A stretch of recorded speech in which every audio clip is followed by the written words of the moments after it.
우리가 함께 읽은 요한복음 21장 20절부터 25절은 이제 예수님, 베드로 그리고 예수께서 사랑하는 제자 사이의 대화로 기록이 되어 있고, 마지막 25절에 있는 말씀은 예수께서 행하신 일들은 이 책에, 즉 요한복음에 기록된 것 그 이상의 많은 일들을 행하셨다, 이렇게 기록되면서 이제 요한복음 전체를 마무리하는 그 부분이 되겠고, 그래서 오늘 주시는 20절에서 25절은 우리가 전날 보았던 소위 15절에서 19절에서 예수께서 베드로에게 내 양을 먹이라, 내 양을 치라 말씀하신 후에 이제 20절에서는 이제 예수께서 사랑하시는 그 제자에 대해서 이제 베드로의 물음, 그리고 그것에 대한 예수님의 대답, 이렇게 구성이 되어 있는데, 특별히 오늘 주시는 20절로부터 24절까지에서 예수께서 사랑하시던 그 제자가 구체적으로 무슨 일을 하는지는 언급이 되어 있지 않습니다. 단지 베드로가 예수님께 그 사람에 대해서 묻는 것, 즉 앞에 15절부터 19절까지는 예수께서 자신에게 사명을 주시고 내 양을 먹이고 치라고 말씀하셨다면, 이제 예수님이 항상 사랑하시고, 그리고 20절에도 나와 있듯이 만찬석에서 예수님의 품에 기대서 예수님에게 주님 파는 자가 누구오리까 묻던 그렇게 친밀한 저 제자, 즉 우리가 이 제자는 요한이라 이렇게 이야기를 하는데, 그 사람의 인생은 어떻게 되겠는가라고 하는 이 관심을 나타낼 때, 거기에 대해서 이제 예수님의 대답에 대한 것이 오늘 21절부터 24절까지의 기록이 되어 있습니다. 그래서 이 사람은 어떻게 되겠사옵나이까 라고 하는 21절의 이 질문은 자기에게 이제 19절부터 20절까지 15절부터 19절까지 해서 예수님이 이 베드로의 운명에 대해서 말씀하셨습니다. 그리고 나서 이 베드로는 바로 자기 옆에 있던 예수가 사랑하는 제자, 이 사람은 어떻게 됩니까? 이렇게 물어보는 겁니다. 특별히 이 본문의 말씀을 통해서 베드로와 요한은 항상 중요한 일이 있을 때 항상 같이 다녔던 그런 제자 가운데 한 사람이었기 때문에 서로가 친밀함. 그래서 오늘 주시는 이 본문의 예수님은 너에게 무슨 상관이냐라고 이렇게 아주 냉혹하게 대답을 하셨지만, 그러나 이 물음을 하는 베드로는 어떤 시기심 이런 거는 아니었을 거예요. 같이 있던 제자, 그리고 부활하신 주님을 보기 위해서 제일 먼저 무덤으로 달려갔던 자, 그리고 이제 갈릴리 호수가에 서 계시는 예수님을 제일 먼저 발견했던 그 요한. 그 사람은 어떻게 되겠는가? 그러니까 나는 주님께서 내 양을 먹이라고 이 미션을, 이 사명을 주셨는데, 이제 예수님이 사랑하시는 그 제자 요한은 어떤 삶을 살아가는가라고 하는 것을 질문하는 거고요. 특별히 우리가 한 가지 요한이 이제 이 질문을 했던 것 중 하나는 21장 18절 19절에 보면 이제 그 베드로의 죽음에 대해서, 죽음으로 하나님께 영광을 돌린다라고 하는 그 말씀을 주셨기 때문에 아마 약간은 좀 인간적인 그런 마음, 그래서 옆에 있는 사람은 어떻게 되는가라고 하는 그런 관심을 가졌을 것입니다. 그런데 여기에서 예수님은 내게 무슨 상관이냐 그러면서 22절에 다시 나를 따르라. 그러니까 예수님께서 이제 이 베드로에게 19절에서 나를 따르라 이렇게 말씀을 하셨어요. 그러니까 나를 따르라고 했는데 이 베드로가 요한에 관한 관심을 갖게 되니까 예수님은 무슨 상관이냐, 너가 나를 따르라. 그래서 오늘 주시는 이 본문을 통해서 우리가 예수를 믿고 따라가는 사람들은 타인의 어떤 운명, 그들의 삶이 나와 어떤가라고 하는 비교적 관점을 가지면 안 되고, 우리는 그냥 주님이 주시는 것을 감사하고 묵묵히 따르는 자가 되어야 함을 우리에게 가르쳐 주시는 귀한 말씀이 되겠습니다. 이제 이 말씀이 마지막으로 이 땅에서 예수님이 베드로 제자들에게 하시는 말씀 가운데 하나가 무슨 상관이냐라고 하는 겁니다. 그리고 너는 나를 따르라. 그러니까 다른 사람이 어떤 삶을 살아가는, 여기서 우리가 얘기하는 것은 다른 사람이 예수를 모르고 그 문제가 아니라 예수 그리스도를 영접한 형제 안에서 그가 어떤 삶을 살아가는 것, 거기에는 별로 관심을 갖지 말고 너는 하나님께서 너에게 주신 사명에 충실한 자가 되라.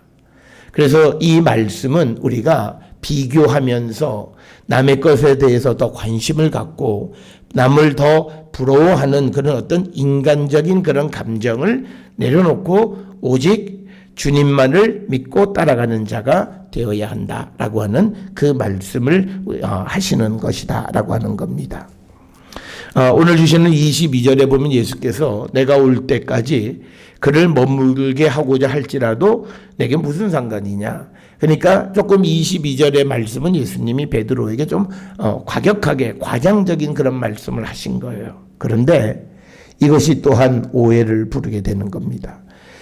그래서 그 23절은 다시 한번 얘기하는 거죠. 그 다시 한번 얘기하는 것이 뭐냐면 이 말씀이 형제들에게 나가서 그 제자는 죽지 아니한다 하였으나, 그러니까 뭐냐면 예수님이 22절에서 내가 올 때까지 그를 머물게 한다라고 하는 그 말씀에서 저 요한이 예수님 오실 때까지 죽지 않는데라고 하는 소문이 사람들에게 퍼졌다라고 하는 거예요. 그런데 23절에 이제 그 예수의 말씀의 진의는 뭐냐면 그가 죽지 않겠다 하신 것이 아니라 내가 올 때까지 그를 머물게 하고자 할지라도 너에게, 베드로 너에게 무슨 상관이냐 하신 것이로라. 그러니까 오늘 주시는 이 본문의 말씀은 우리가 본문의 의미를 잘못 알고 잘못 전해서 잘못된 믿음을 가지면 안 되는 것을 우리에게 경고해 주는 말씀이고요. 특별히 우리가 어떤 말씀의 한 부분을 가지고 이것 가지고 우리가 성경을 확대 해석하거나 잘못된 해석을 우리가 하면 안 된다. 특별히 오늘날 우리가 살아가는 주변에 잘못된 교리를 전하는 사람들, 특히 교주에 관계되어져서 이 말씀이 누구를 향한 거고 이렇게 얘기하는 모든 일체의 행위는 잘못된 것이다. 예수님도 요한복음 5장 39절에서 직접 말씀하셨어요. 성경에서 우리가 찾는 것은 이 땅을 살아가는 사람 누구를 향해서 하시는 말씀이다를 찾는 것이 아니라 이 말씀 가운데서 살아계시는 예수 그리스도를 발견하는 것이다 라고 하는 거예요. 그래서 우리가 이 말씀의 의미를 잘 알면요, 이단, 사이비 이런 데 빠질 이유가 없어요. 우리가 말씀을 가지고 사람을 자꾸 생각하니까 문제가 생긴다라고 하는 거고, 특별히 오늘 주시는 22절에서 예수님이, 그러니까 예수께서 이르시되 내가 올 때까지 그를 머물게 하고자 한다 해도 뒤에 말이 너에게 무슨 상관이냐. 그런데 사람들은 뒷말은 떼려내고 무슨 말을 하냐면 형제들에게 나가서 그 제자, 즉 예수님이 사랑하는, 그러니까 어쩐지 상황적으로 맞잖아. 예수의 품에 길에서 있던 사람이다. 예수님을 제일 먼저 발견했던 사람이다.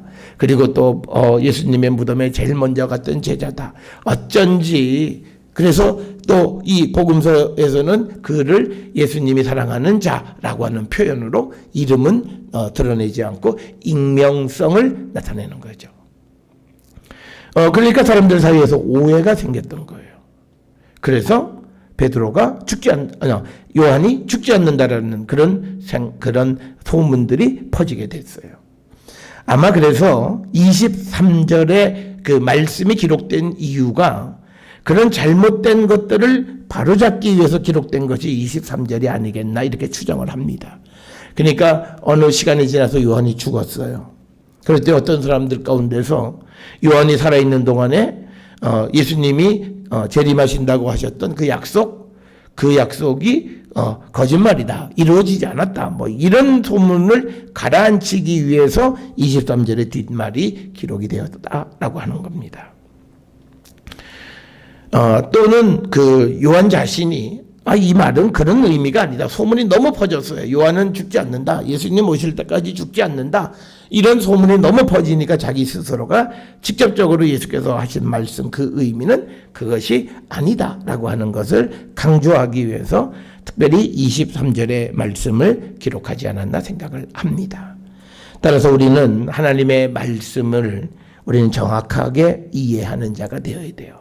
특별히 우리가 말씀을 읽을 때는 우리가 전후 5절, 그러니까 내가 10절에 있는 말씀을 보면 앞에 5절로부터 쭉 이어져서 우리가 그 말씀의 의미를 생각해 보셔야 합니다. 오늘날 우리가 성경에 나누는 장절의 구분이라는 것은 15세기경에 생겨난 거예요. 그러니까 후에 사람들이 그것을 장절을 단락을 구분하게 되어졌는데 그것을 우리가 무시하고 두루마리 형태로 되어 있다고 생각한다면 계속 연결되어 있는 거예요. 그러니까 2장 1절을 본다고 하면 1장의 끝부분이 무슨 이야기가 되어졌는가를 해서 이어져서 우리가 그 말씀을 이해해야만 그 의중을 정확하게 알 수 있을 것이고요. 특별히 오늘 주시는 20절에서 24절 이 사이에 예수님과 베드로 사이의 대화에 참여했던 사람이라면 그 말을 오해할 일이 없었어요. 그런데 누군지는 모르지만 그 이야기를 듣고 나가서 야, 예수님이 말씀하시는데 예수님이 사랑하시던 그 제자는 예수님 오실 때까지 죽지 않는데 요것만 딱 전하는 거예요. 그러니까 그것이 예수님이 돌아가시고 부활하셨다라고 하는 그것과 맞물려서 굉장한 소문을 일으키는 겁니다. 그렇게 되어졌을 때 그런데 문제는 요한이 죽게 되는 거죠. 그러니까 그 문제를 해결하기 위해서 오늘 이 23절의 이야기를 첨언해서 기록했을 가능성이 있다 이렇게 설명을 합니다. 그러면서 이 일들을 증언하고 이 일들을 기록한 제자가 이 사람이라 우리는 그의 증언이 참된 줄 안다. 그러니까 24절에 보면 바로 그 제자가 그 예수님이 사랑하시는 그 제자가 이 책을 기록했다라고 하는 거죠. 그게 이제 요한이라고 하는 것입니다. 그러면 우리가 왜 요한복음에서는 요한이라고 하는 이름을 딱 그렇게 드러내지 않았을까라고 하는 겁니다. 거기는 여러 가지 이유가 있겠는데 우리가 한 가지 꼭 기억하셔야 되는 것은 성경에서 우리가 익명성은 신비감을 주고 그리고 종말론적인 그런 언급을 할 때에는 주로 익명성을 많이 사용을 합니다.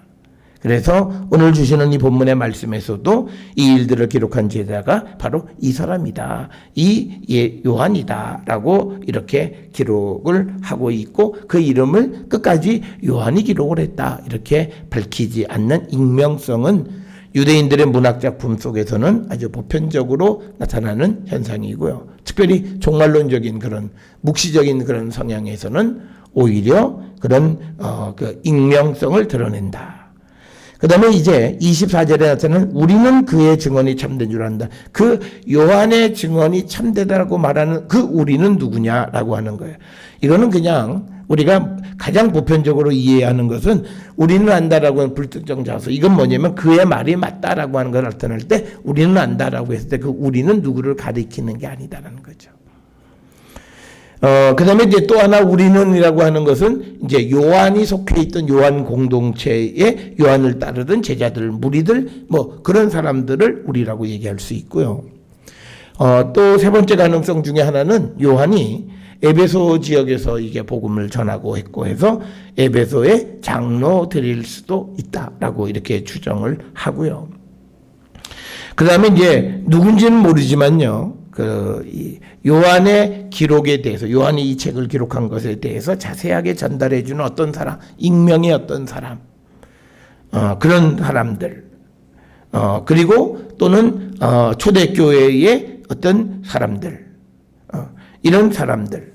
그 다음에 마지막은 이 요한복음을 이제 마지막 편집하는 그 편집자로 우리를 사용했을 것이다. 이렇게 생각하기도 합니다. 그러니까 이 본문에서 우리는 누군지 정확하게 알 수가 없는 사람인데 중요한 것은 그의 증언이 참된 줄 안다라고 하는. 그러니까 그가 기록한 것은 거짓되게 과장되게 기록한 것이 아니다라고 하는 겁니다. 그러면서도요 25절에 예수께서 행하신 일이 이외에도 많으나 만일 낱낱이 기록된다면 이 세상이라도 이 기록된 책을 두기에 부족할 줄 아노라. 그러니까 요한이 기록한 것은 예수님의 활동 전부는 아니다라고 하는 겁니다. 그러니까 이 요한복음을 기록하면서 아마 그 앞에 있었던 공관복음의 존재, 즉 다른 복음서 예수님에 관한 기록이 있어요. 그래서 그 기록은 틀리고 내 것이 맞다 이러지 않는다는 거예요. 나는 내가 체험한 그 부분에서 예수 그리스도에 대해서 증언한 것이다. 그래서 나는 이 책에 다 포괄할 수가 없다라고 하는 것을 제한점을 이야기하고, 이것은 결국은 자기와 다른 기록을 가지고 있는 사람들의 기록을 존중하는 그 모습이다라고 하는 거예요. 그래서 오늘 우리가 세상을 살아가면서 이런 요한복음을 기록한 이 요한의 이런 겸손한 태도를 배워야 돼요. 특별히 오늘 우리가 살고 있는 이 시대는 나와 다른 것은 틀렸다고 생각하잖아요. 그러니까 이게 나와 다른 것은 틀린 게 아니다라고 하는 것을 우리가 오늘날 많이 얘기를 해요. 그런데 그것의 역설은 뭐냐면 오늘날 나와 다른 사람은 틀렸다고 생각하는 게 훨씬 더 많다는 거예요. 그래서 우리가 세상을 살아가면서 보면 인터넷 댓글이나 남에 대해서 비난하고 비방하고 심지어는 남의 죽음에까지도 우리가 조롱하고 조소를 보내는 이유는 바로 그거예요. 그건 뭐냐면 오늘날 사람들이 나와 다르다고 해서 틀린 게 아니다라고 말은 하지만 그러나 그 마음속엔 틀렸다고 생각한다는 거예요. 그러니까 자기들이 그런 줄 아니까 그것의 역설이 다른 것은 틀린 게 아니라고 하는 궤변을 또 늘어놓는 거예요. 그래서 오늘 주시는 이 본문에서 정말 다른 것을 인정해 준다면요, 다른 사람이 틀렸다는 말을 함부로 할 수가 없는 거죠. 그런데 우리가 살고 있는 이 사회에서는 굉장히 우리는 자기와 다른 사람들에 대한 엄청난 혹독한 비난, 비판, 조소, 조롱 이런 것들이 판을 치는 것은 우리가 다른 것을 인정하지 않는 것. 그런데 오늘 주시는 25절에서 이 요한복음을 기록한 사람은 자신은 예수님에 대해서 전부를 기록하지 않았다라고 하는 거예요. 누군가는 이 책에 없는 내용을 기록한 것이 있을 수 있음을 인정하는 거예요. 그 자세가 굉장히 중요하다는 거예요. 그러나 이렇게 다른 것이 있다라고 하는 것을 인정한다고 해서 진리 자체가 다르다는 건 아니에요. 그러니까 다른 것, 예수님에 관해서 다르게 기록하는 책이 있지만 그러나 그 책이나 요한복음은 같은 주제를 다루고 있는 거예요. 예수님은 하나님께서 이 땅에 보내신 하나님의 아들 그리스도시다라고 하는 거죠. 그 사실은 변함이 없다는 거예요. 그런데 그 예수님의 어떤 측면을 조금 더 강조하고 또 약간 좀 다른 측면을 강조하고 그런 강조점의 차이는 있을 수는 있지만, 그러나 요한도 자기가 기록하는 것이 예수님의 전부라고 말하지는 않는다. 그래서 우리가 공관복음과 요한복음을 비교해 보면 요한복음은 좀 더 영적인 그런 책이고 다른 공관복음서들에 비해서 성령에 관한 기록이 많고, 특별히 예수님이 제자들에게 성령을 받으라까지 말씀하셨던 책. 그래서 우리가 요한복음의 특성을 영적인 책이다 이런 평가를 많이 하고, 그 다음에 이제 그 예수 그리스도의 가르침이 어떤 내면화를 굉장히 강조하는 그런 것. 그래서 마음으로 믿는다라고 하는 것은 실제로 그 말씀을 살아가는 것이다. 그래서 보여지지 않는 세상을 강조하면서 그것은 행동으로 드러난다라고 하는 이런 것들을 강조하고 있다라고 하는 겁니다. 따라서 이제 오늘 요한복음을 마무리하면서 이 요한복음을 통해서 우리에게 주시는 이 그 핵심적인 주제는 무엇인가? 우리가 그 주제는 지난 그 이 20장 24절부터 31절, 특히 20장 31절에 그 의미가 나와 있어요. 오직 이것을 기록하면 너희로 예수께서 하나님의 아들 그리스도이심을 믿게 하려 함이요. 이거죠. 첫째, 예수님은 하나님의 아들이시고 우리의 구원자 그리스도시다. 요거 하나. 또 하나는 너희로 믿고 그 이름을 힘입어 생명을 얻게 하기 위함입니다. 그러니까 예수 그리스도 안에서 생명을. 그러니까 우리가 믿음을 갖는다는 것은 생명이 있는 거예요. 이 생명은 이 땅에서뿐만 아니라 영원한 생명을 가지고 살아가는 거예요. 특별히 예수께서 우리에게 강조하신 어떤 그 하나님의 나라 그리고 예수님의 공동체, 이것의 특성은 뭐냐면 세상에서 많이 갖는 게 아니라는 거예요. 나누어 줌으로써 오히려 부족하지 않고 남는다라고 하는 이 신비의 원리를 가르쳐 주는 거고, 그리고 높아지려면 남을 섬기는 자가 되어야 한다라고 하는 이런 공동체, 세상의 방법과는 다른 공동체가 하나님의 나라고, 다른 그런 방식으로 살아가는 것이 하나님의 백성들의 삶이고 믿음을 가졌다라고 하는 것의 의미라고 하는 것을 우리에게 가르쳐 주시는 말씀이 되겠습니다. 따라서 우리가 요한복음을 마무리하면서 우리 안에도 예수께서 가르쳐 주신 하나님의 나라의 그 모습이 그려지고, 또 예수의 공동체가 추구하는 그 지향점이 우리 안에 새겨져서 우리도 예수님과 같은 삶을 살아가는 그런 성도가 되기를 결단하고, 그래서 예수님이 주시는 생명을 얻는 그런 성도들이 될 수 있기를 주의 이름으로 축원합니다. 이제 우리가 요한복음 마무리하고 이제 내일부터는 골로새서, 그리고 8월 10일경부터는 이제 시브리서의 강해를 시작하도록 하겠습니다. 오늘 주시는 말씀을 통해서 우리 안에 그리스도로 말미암아 생명이 넘쳐나는 저와 여러분이 될 수 있기를 주의 이름으로 축원합니다. 기도하시겠습니다.